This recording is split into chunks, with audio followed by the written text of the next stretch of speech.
I'm Larry Dominique, Vice President of Product Planning and Strategic Planning for Nissan North America. Larry, Toyota just came out recently with their Toyota Tundra. Talk to us about whether you think it's going to be good for Nissan or bad for Nissan. Yeah. Overall, we believe the Toyota Tundra coming out is actually good for Nissan long term.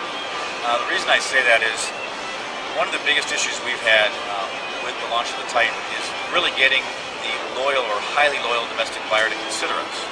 And we believe by having another Japanese nameplate into the fray will actually open up a little bit more opportunity for us to draw in consumers that maybe previously would not have considered just Nissan, but with Toyota in the opportunity, now we'll bring them into the showroom. And if you can bring them into even the Toyota showroom, Nissan's a very natural cross-shop.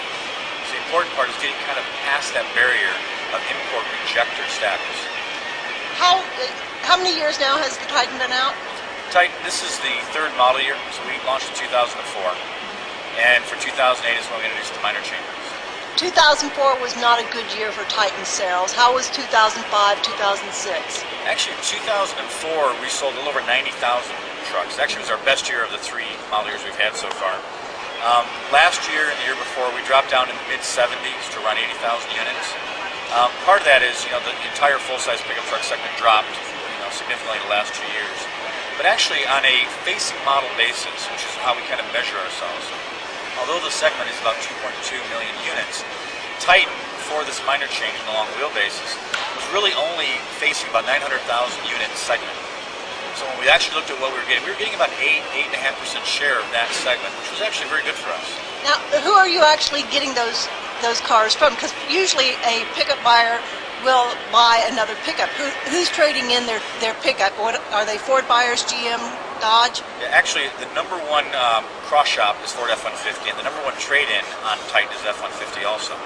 So we've drawn from domestic, we've drawn from Tundra buyers, and we've attracted a good amount of Nissan loyal buyers also moving up into the franchise. Where do you go from here to ensure that you actually are going to get more sales in your pickups? Yeah, that's really where the first step is this 08 model year minor change and long wheelbases.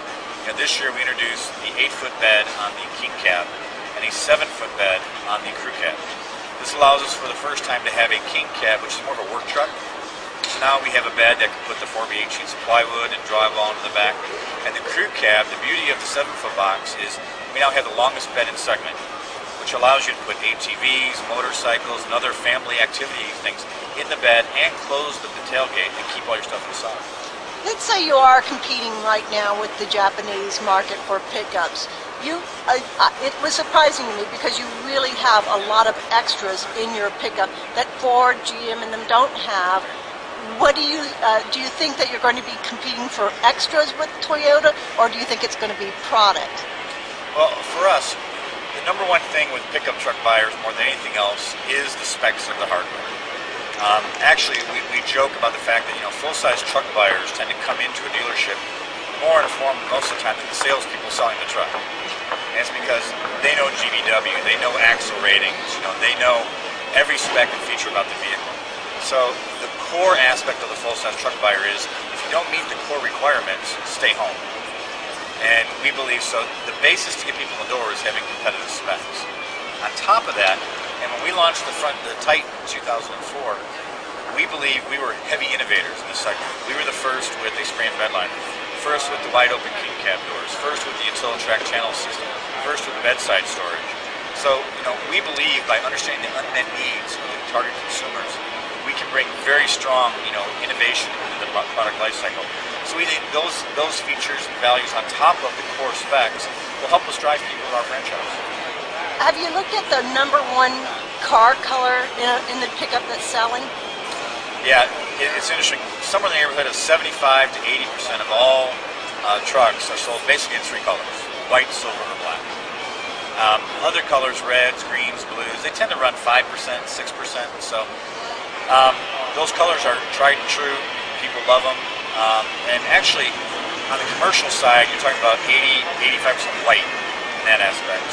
But we believe the other colors we have, the reds we offer, the blue, are all great, complementary colors in the franchise. Larry Dominique, thank you very much. My pleasure.